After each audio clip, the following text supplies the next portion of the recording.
আপনি কি কখনো নামাজ পড়ে উঠে নিজেকে প্রশ্ন করেছেন, আল্লাহ কি আমার এই নামাজটা কবুল করেছেন, নাকি আমি শুধু রুকু সিজদা করেই চলে এসেছি? আমরা অনেকেই 5 ওয়াক্ত নামাজ পড়ি, সময় মতো পড়ি, সুন্দরভাবে পড়ি, কিন্তু সত্যি করে বলুন, আল্লাহর দরবারে দাঁড়ানোর সেই অনুভূতি কি আসলেই আসে আমাদের মাঝে, নাকি শুধু শরীর নামাজে কিন্তু মন ঘুরে বেড়ায় দুনিয়ার চিন্তায়? আজকের এই ভিডিওটা আপনার চোখ খুলে দিতে পারে।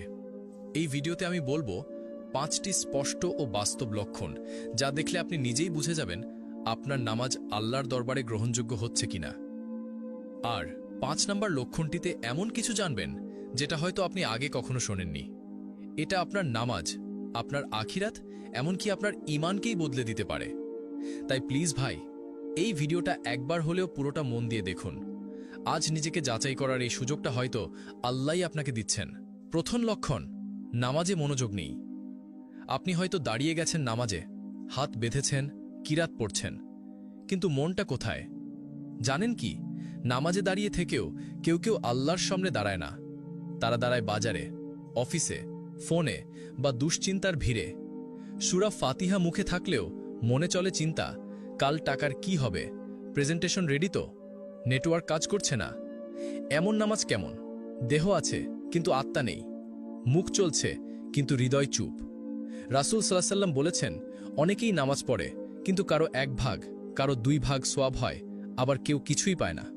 আর কোরআনে কঠিন ভাষায় বলা হয়েছে, দুর্ভোগ তাদের জন্য যারা নামাজ পড়ে কিন্তু যারা নামাজে মনোযোগ রাখে না।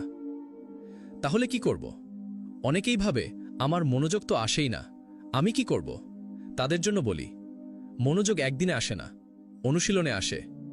আপনি চেষ্টা করুন প্রতিটি আয়াত বুঝে পড়তে। ভাবুন, এই মুহূর্তে আমি স্রষ্টার সামনে দাঁড়িয়ে আছি। আপনার অক্ষমতা আল্লাহকে জানান। মনোযোগ ছুটে গেলেও আবার ফেরান। নামাজ কেবল দায়িত্ব নয়, এটা আল্লাহর সাথে দেখা করার সময়। এই দেখা যেন মনের দেখা হয়, শুধু শরীরের না। তাই আজই থেকে চেষ্টা করুন আল্লাহর সামনে মন দিয়ে দাঁড়াতে। তাহলেই আসবে সে প্রশান্তি যেটা দুনিয়ায় আর কোথাও নেই। দ্বিতীয় লক্ষণ, নামাজের পরও পাপ কাজ করেন, পরিবর্তন আনেন না। আপনি নামাজ পড়লেন, কিন্তু নামাজ শেষে কি করলেন? মিথ্যা কথা, গীবত, অহংকার, হারাম কন্টেন্ট দেখা, সব যেন আগের মতোই চলছে। তাহলে প্রশ্ন আসে, নামাজ কি পরিবর্তন আনছে? আল্লাহ স্পষ্ট করে বলেন, নিশ্চয়ই নামাজ অশ্লীলতা ও মন্দ কাজ থেকে বিরত রাখে। অর্থাৎ যদি নামাজ ঠিকমতো হয় তাহলে সেটা আমাদের বদলায়, কিন্তু যদি নামাজ পড়েও আমরা আগের মতোই থাকি, তাহলে বুঝতে হবে নামাজ আমাদের অন্তর ছুঁতে পারেনি। নামাজের অর্থই হল দিনে 5 বার নিজেকে শুধরে নেওয়ার সুযোগ। প্রতিটি নামাজ যেন বলে, তুমি আজ একটু ভালো হও, তুমি আল্লাহর বান্দা, দুনিয়ার গোলাম নও, তুমি ফিরে এসো, আবার শুরু করো। ভাবুন একবার, 5 ওয়াক্ত নামাজ পড়েও যদি আপনি যেমন ছিলেন তেমনই থাকেন, তাহলে কোথায় গেল নামাজের প্রভাব? জানি একদিনে বদল আসে না, কিন্তু বদলের ইচ্ছা তো থাকতে হবে, তাই না? তাহলে কি করবেন? নামাজের আগে একটি দোয়া করুন, হে আল্লাহ, এই নামাজ যেন আমাকে বদলে দেয়। একটি গুনাহ চিহ্নিত করুন যেটা আপনি প্রতিদিন করেন, এবং বলুন, আজ আমি এই কাজটা ছাড়তে চেষ্টা করব আল্লাহর জন্য। নামাজের পর নিজেকে প্রশ্ন করুন, এই নামাজের পর আমি কি একটু ভালো মানুষ হয়েছি? আপনার নামাজ যদি আপনাকে বদলায় না, তাহলে হয় নামাজ ঠিক হয়নি, নয়তো আপনি নামাজকে জীবনের অংশ বানাতে পারেননি। তৃতীয় লক্ষণ, তাড়াহুড়ো করে নামাজ পড়া। অনেকেই নামাজ পড়েন ঠিকই, কিন্তু এমনভাবে যেন কেউ পেছনে তাড়া করছে। রাসূল সাল্লাল্লাহু আলাইহি ওয়াসাল্লাম একদিন এমন এক ব্যক্তিকে দেখলেন যিনি দ্রুত নামাজ শেষ করলেন। তিনি বললেন, তুমি আবার ফিরে যাও এবং নামাজ পড়ো, কারণ তুমি নামাজ আদায় করনি। ব্যক্তিটি 3 বার নামাজ পড়লেন এবং প্রতিবার নবীজি বললেন, তুমি নামাজ আদায় করনি। কারণ রুকু ঠিক নয়, সিজদা অসম্পূর্ণ, হৃদয় শ্রদ্ধা নেই। একটু ভাবুন, আমরা যদি কোনো গুরুত্বপূর্ণ ব্যক্তির সামনে যাই, একজন বস, একজন শিক্ষক, একজন বিচারক, তাদের সামনে দাঁড়িয়ে কি তাড়াহুড়ো করতাম? তাহলে আল্লাহর সামনে দাঁড়িয়ে কেন এমন আচরণ? তিনি, যিনি আমাদের সৃষ্টি করেছেন, রিজিক দেন, জীবন দেন, ক্ষমা করেন, তার সামনে দাঁড়ানোর সময় কি সবচেয়ে দ্রুত কাজ শেষ করার সময়? সমাধান কি? নামাজ পড়ুন ধীরে, গভীর মনোযোগে। প্রতিটি রুকু ও সিজদা যেন হয় আত্মার গভীর থেকে। তাসবিহ গুনে নয়, হৃদয় বুঝে পড়ুন। মনে মনে বলুন, এই হতে পারে আমার জীবনের শেষ নামাজ।